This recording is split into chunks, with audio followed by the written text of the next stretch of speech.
Hi guys, you're back on the Mastiff channel. Now before I go any further, I just want to thank a few people because when I got into this YouTube thing, I didn't realise how much work there actually is that goes into it. So it's not just a case of just videoing something on a phone and then just uploading it. It doesn't work like that. So the people that have really helped, obviously Manny, who's here now filming, thank you Manny. So Manny's been doing all the filming for us and makes a great job of it. Secondly, Stephen Graham, who does the editing. Stephen's been fantastic. Stephen had never edited anything before and does a great job, does it exactly the way we like it. So thanks Stephen. Lewis at On Point Darts for providing us with all the equipment. The darts equipment, I mean, if we're reviewing anything or anything like that, all comes from On Point Darts. Lastly, a good friend of mine, Neil Moncrief, who pushes me and pushes me and pushes me to do things that I sometimes can't be asked to do. So thanks Neil. And he had a birthday last week. I won't tell you what age he is, but he had a birthday last week, and for one reason or another, it never went onto the video, so a belated birthday wish to you, Neil, all the best. A shout out as well to Neville Williams at Williams Meats, who has sponsored stuff for us in the past, sponsored some trophies and some prizes and stuff like that, so thanks to guys like Neville. Right guys, let's get down to it. So, today I'm being asked a lot, how do you stand on the Oche? Where do you stand on the Oche? It's a strange thing to try and tell you because everybody's different. But I'll show you just a quick few ways that I'd say most players I've seen over the years sort of land themselves on the Oche. So basically, there's probably three types of stance on the Oche. So there's the side on, which you'll see a lot of the professional players doing. Then there's a sort of 30 degree to 45 degree angle, which is what I use myself. And then there's a straight on, which people will go, their foot will go straight on. Now, there's no right way or wrong way in my book, whatever way you feel comfortable. And the other thing I get asked all the time is, where should I stand on the Oche? Should I be bang on in the centre? I should be like Stephen Bunting, stand away over to the side. Well, that again depends on yourself. It depends on your throw.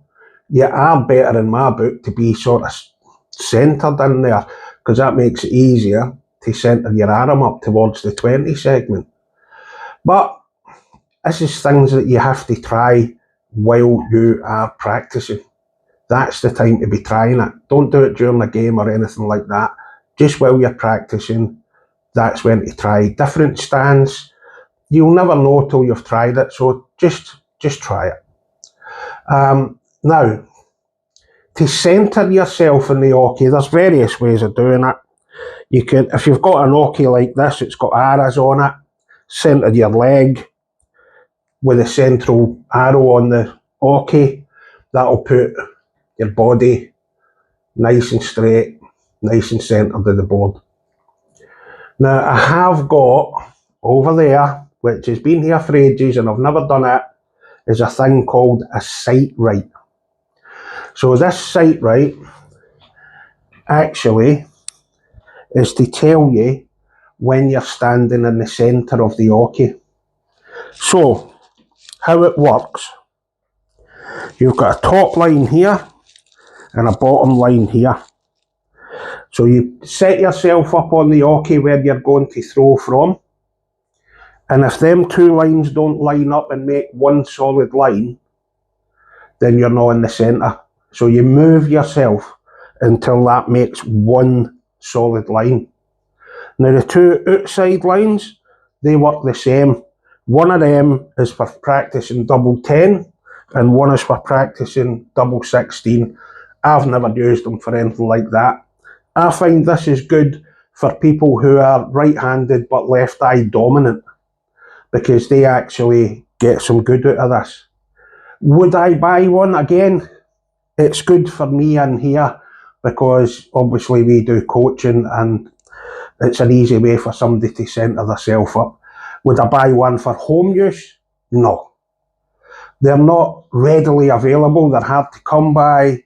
They're not cheap. I think they work out about the $80 mark, something like that. $80 Australian, which anybody in the UK that's watching, if you just half that at the minute with the exchange rate, so that would be about £40 or £45, whatever.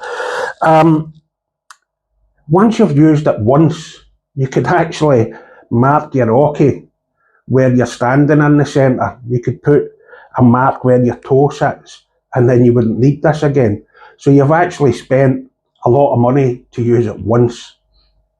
And you can't carry it to your match. You're going to look like an idiot if you carry it to every game you're going to play and line it up with the board and get it bang on, because, well, you just wouldn't, would you? So, would I buy one for home? No. Would I buy one for coaching purposes? Yes. So, that would keep you central on the Oche. And then, like I said, there's various positions you can use for your feet. But again, you really have to it's trial and error for what stance actually suits you. There's no, anybody that comes in here, I don't tell them, right, stand that way or stand that way, unless they're doing something completely mad, then I would change it. Okay, that done. It's only a quick one today, guys, so now I'm going to show you some cases, because there's a lot of new cases have come out. So I'm going to show you just a few and tell you what's the difference in price, what's the difference with these cases, and what would be the best case for you. You can suss that out for yourself. So right, if we come over here, first case, just a little flimsy plastic case. You usually get a set of darts will come with a case like this. That's good enough if you've not got a lot of money and you want to just keep your darts in there. Great. So that would cost virtually zero. Secondly, a $10 case. So this holds one set of darts. Actually, I've just locked that. It was open. This holds one set of darts comfortably with a full setup on. No need to strip your darts down.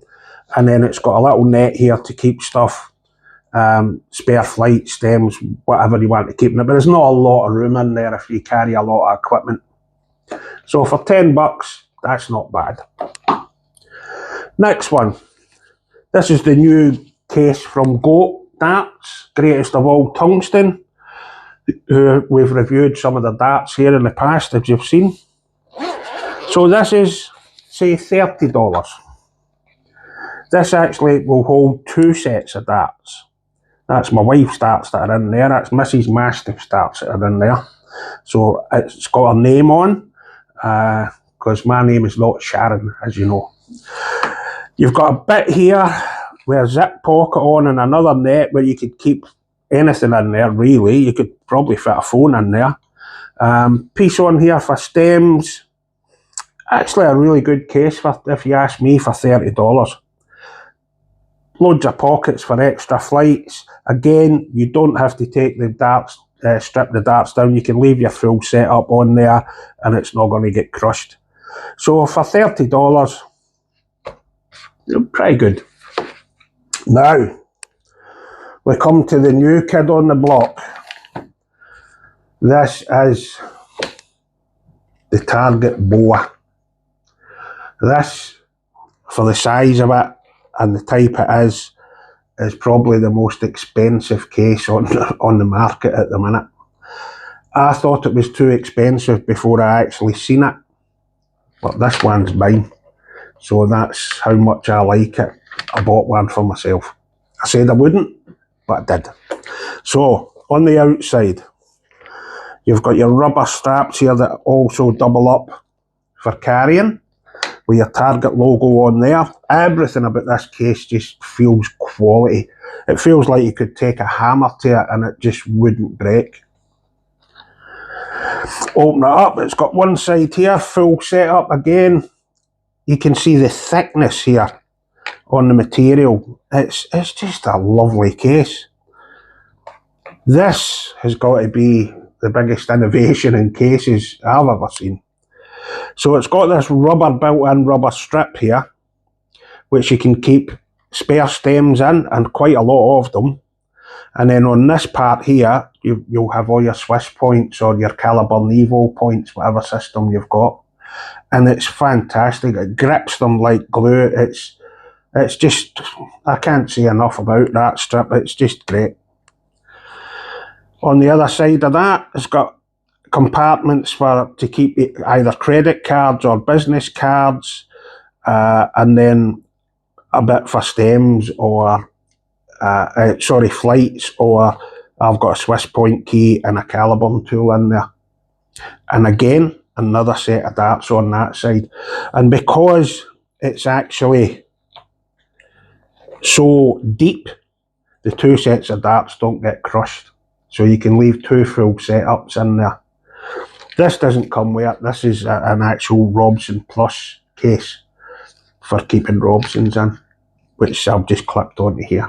So that comes separate. Price, oh, there we go, $70. So £35 UK price, but $70 for a case. Some people might not think that's excessive. It's pretty expensive, to be honest. But again, you get what you pay for, don't you? So it is a really, really good case. So don't get me wrong. I said it wasn't worth $70. I take that back. I was wrong. So there you go. So that will give you an idea of what you would need if you're just first starting out, or if you've got a lot of darting equipment. You really these days don't have to buy the oversized case that everybody used to buy. It's like a briefcase. Like Peter Wright, he takes onto the stage, so it's like you think, right, he's going on holiday with his case. But yeah, so there you are, guys. Hope that's helped. Hope that's sort of let you see what dart case you should be using. So I want to thank everybody as well, because our views have been going up and up and up, and our subscribers are going up. We're hoping to get, before Christmas, we're hoping to have 500 subscribers, and we're going the right way about it. It's really going great, so thanks guys for that. Let's get the Mastiff Army rolling. Let's get this army on the road. So, again, as we always say, costs nothing to like and subscribe, and it really helps us, and then we in turn will really try and help you. I've been asked a few times about videos getting sent for me to analyse throws and stuff like that. Please guys, slow down with them, because I've got too many to go through at the minute, so I will get round to them. And also people are asking me, do I do personal coaching? Yes, I do. That's what I do. This is the coaching room we're in now. So yeah, there you go. So please like, subscribe, and if you don't, I'm going to send in Mastiffs around. Thanks guys.